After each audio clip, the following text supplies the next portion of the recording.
श्री महाप्रज्ञ गुरवे नमः। ओम श्री महाप्रज्ञ गुरवे नमः।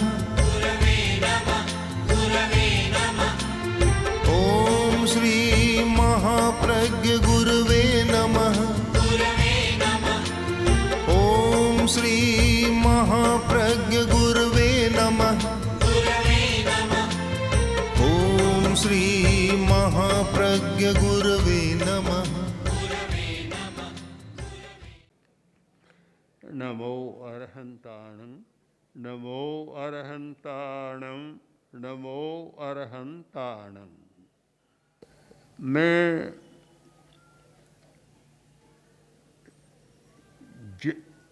किसी व्यक्ति को देखता हूँ तो उस व्यक्ति की आकृति को नहीं देखता, उसकी आभा को देखता हूँ, उसे समझने का प्रयत्न करता हूँ। और मैं सुख को नहीं देखता, दुख को समझने का प्रयत्न करता हूँ। भारतीय दर्शन में दो बाद रहे हैं, सुखवाद और दुखवाद। सब लोग सुख चाहते हैं, पर दुख को समझे बिना सुख नहीं हो सकता। सुख के लिए दुख को समझना जरूरी है। तो मैंने इस दर्शन का चिंतन किया और इस दर्शन पर मैंने जिया है कि समस्या को समझे बिना समाधान की बात सार्थक नहीं होती। पहले समस्या को समझें। जब समस्या ही समझ में नहीं आती, वहाँ विपर्य होता है, तो फिर बात आगे नहीं बढ़ती। कुछ गोष्ठी थी, मित्र लोग साथ में बैठे थे और जब संपन्नता हुई तब एक व्यक्ति बोला कि लगता है कि पैर शून्य हो गया है, कोई पक्षाघात न हो जाए। दूसरे ने कहा कैसे पता चला? कि पता है, मैं अपने पैर पर चिमूटी मारता रहा और मुझे पता ही नहीं चला, दर्द भी नहीं हुआ, तो ऐसा लगता है पैर शून्य हो गया है। तो पास में बैठे बोला, भाई साहब जरा ध्यान दो, चिमूटी तो आप मेरे पैर पर मार रहे थे। जहाँ ये विपर्य होता है वहाँ गलत धारणाएं बनती है। सही समझना जरूरी है कि हम समस्या को समझने का प्रयत्न करें, और मैंने किया है। मैं समस्या को समझने का प्रयत्न नहीं कर रहा हूँ, मैं प्रयत्न कर रहा हूँ समस्या को पैदा करने वाली समस्या को समझने का, कि कौन सी समस्या है जो समस्या को पैदा कर रही है। आज गरीबी की समस्या है, भूखमरी की समस्या है, दाल रोटी की समस्या है, पानी की समस्या है, बहुत सारी समस्याएं, ढेर सारी समस्याएं हैं। अगर हम इन समस्या को मिटाना चाहें तो शायद संभव नहीं होगा। यदि इन समस्याओं को मिटाना है तो हमें वहाँ जाना होगा कि जो समस्याएं इन समस्याओं को पैदा कर रही है। रोटी की समस्या, पानी की समस्या पैदा कौन कर रहा है, हमें समझना होगा। वह समस्या है हिंसा की समस्या, अनैतिकता की समस्या और अधिक भोग की समस्या, उपभोग ज़्यादा। पानी की बात कहूँ अनेक जैन श्रावक ऐसे हुए हैं कि जो 52 तोला पानी में स्नान कर लेते थे।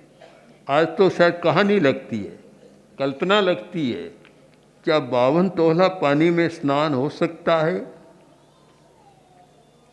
करते थे।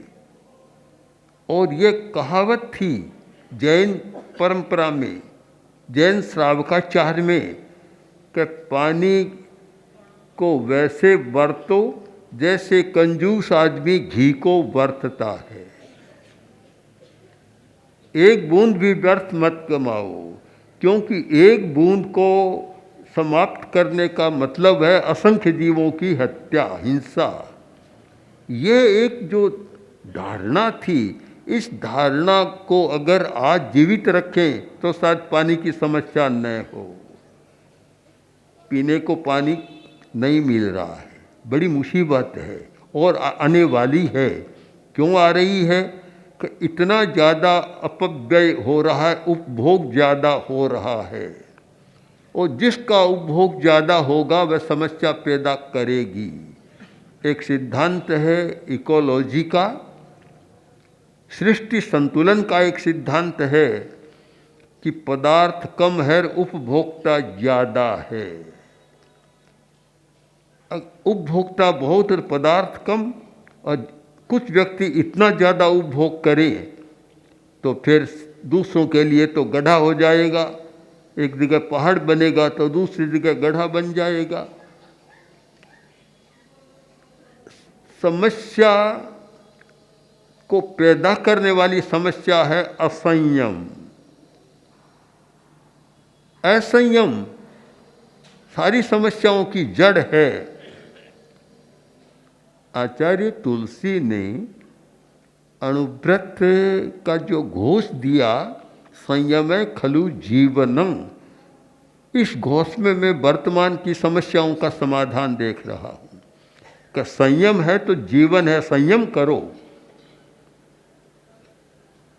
ज़्यादा खनन मत करो पृथ्वी का, ज़्यादा दोहन मत करो, संयम करो। ज़्यादा पानी का खर्च मत करो, संयम करो। हर जगह संयम करो। अगर तुम्हारा संयम है तो जी सकोगे, और संयम नहीं है तो जी नहीं सकोगे। प्रश्न हो सकता है कि जिनके पास बहुत धन है उनकी क्या समस्या है? कि जिनके पास धन है उनको वस्तु मिल जाएगी, किंतु असमानता भी बड़ी समस्या है कि जिनके पास धन नहीं है उनको पदार्थ नहीं मिलेगा तो वे हिंसक बनकर तुम्हें मारने का प्रयत्न करेंगे। तुम कैसे बचोगे? कोई बच नहीं सकता। आज जो अकारण हिंसा हो रही है, मैं उसको अकारण नहीं मानता, उसका भी कारण है कि हिंसा वे लोग करते हैं जिनमें प्रतिक्रिया है कि वे तो खाते हैं, हमें खाने को नहीं मिलता, तो फिर हिंसा करने की भावना जाग जाती है और अकारण गोलियां चलाते हैं, सैकड़ों लोगों को मार देते हैं। हम मूल बात पर विचार करें। मैं फिर उस बात को दोहराना चाहता हूँ कि केवल समस्या को सुलझाने का प्रयत्न है, वह सफल नहीं होगा। एक कार्यकर्ता आया और उसने कहा कि बड़ा राजनेता आया और उसने कहा कि ये ऐसा करो सबका हो जाएगा। तो मैंने कहा उनको यह बता दो कि अनैतिकता है, कुछ भी नहीं होगा, पहुंचेगा नहीं वहाँ तक। कितना ही प्रयत्न हो रहा है कि गरीबों तक पहुँचे, पर पहुँचता नहीं है, क्योंकि जब तक नैतिकता की समस्या है नहीं पहुँचेगा।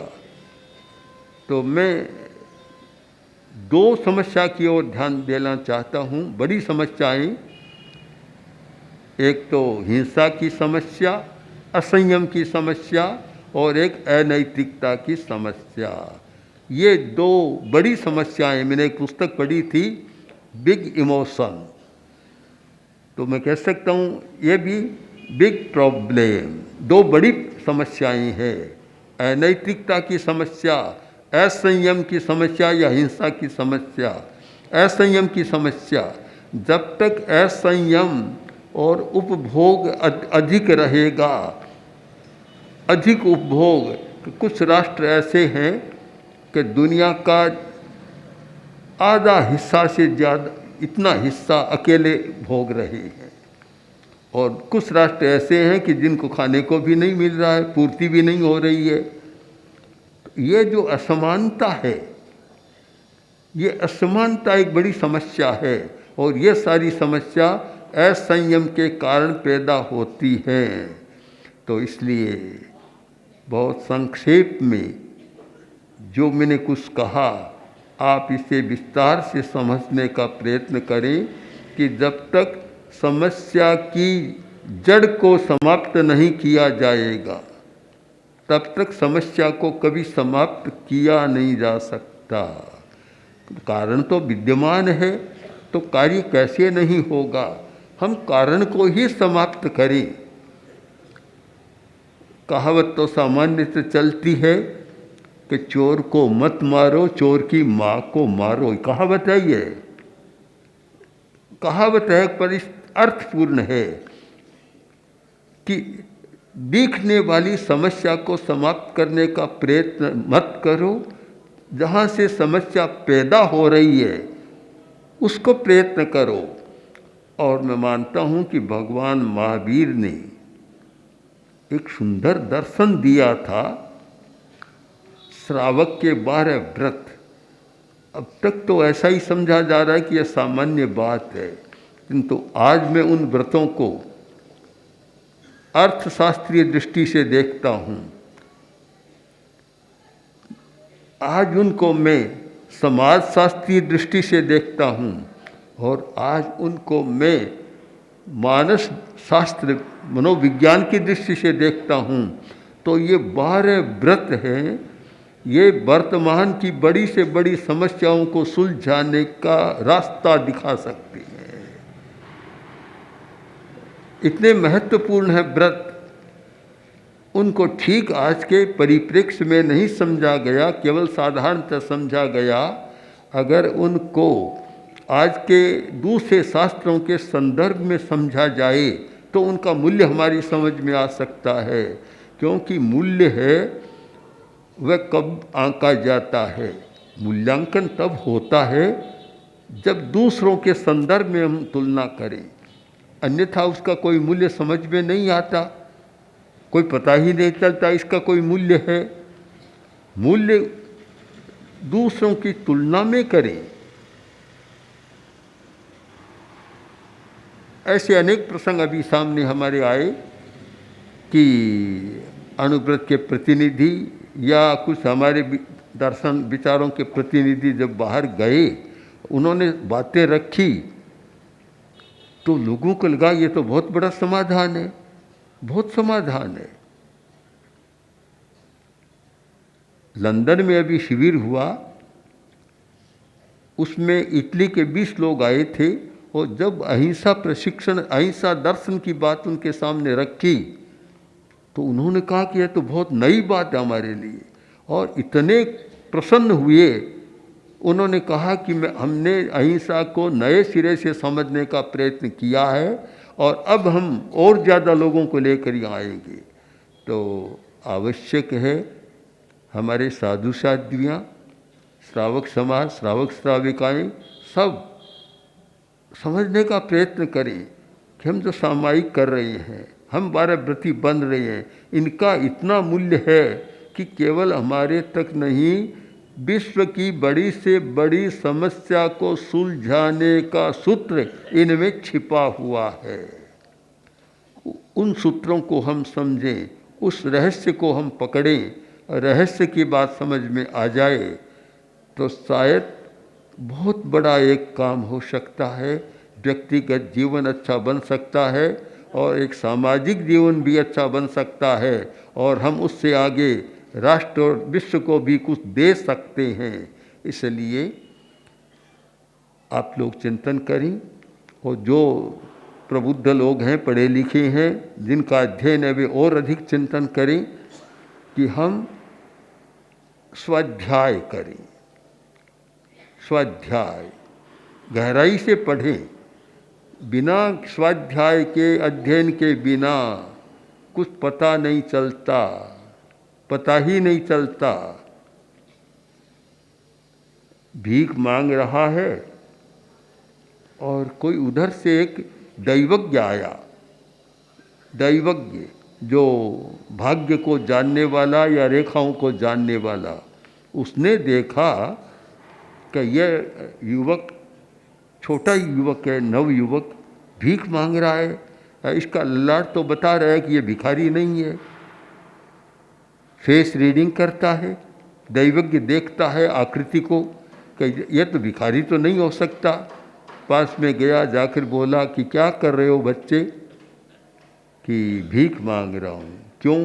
कि क्या करूँ, मेरा पिता बहुत धनी था, मैं छोटा था तब उसका देहावसान हो गया, और जो सारे लोग थे, मुनि आदि, सब ने घर को समाप्त कर दिया, संपत्ति को। अब कुछ पास में नहीं है तो क्या करूं, कोई चारा नहीं। उसने कहा तुम चलो, तुम्हारा घर तो है कहाँ, हवेली तो मेरी है, चलो वहाँ। गए, साथ में बैठे, बातचीत की, और बातचीत करते करते उसने ध्यान से देखा और बोला तुम्हारे गले में क्या है? कहे कोई ताबीज़ है, खोलो निकालो। कहे नहीं ताबीज़ है कि नहीं, खोलो। खोला तो देखा कि उस ताबीज़ में कुछ नहीं, एक हीरा था, इतना हीरा कि जिसको पुराने ज़माने कहते 1.25 लाख का हीरा। तो कह रहे तू गरीब कहाँ हो, तुम्हारे पास तो इतनी बड़ी संपत्ति है। और उस समय तो 1.25 लाख का मतलब आज के खरबों अरबों रुपये हो जाए, इतनी बड़ी संपत्ति है।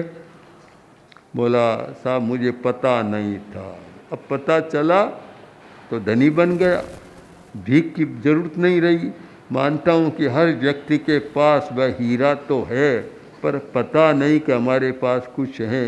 हम थोड़ा स्वाध्याय कर और उसे जानने का, देखने का प्रयत्न करें तो शायद बहुत कुछ पा सकते हैं। ओम आर ओम श्री महाप्रज्ञ गुरु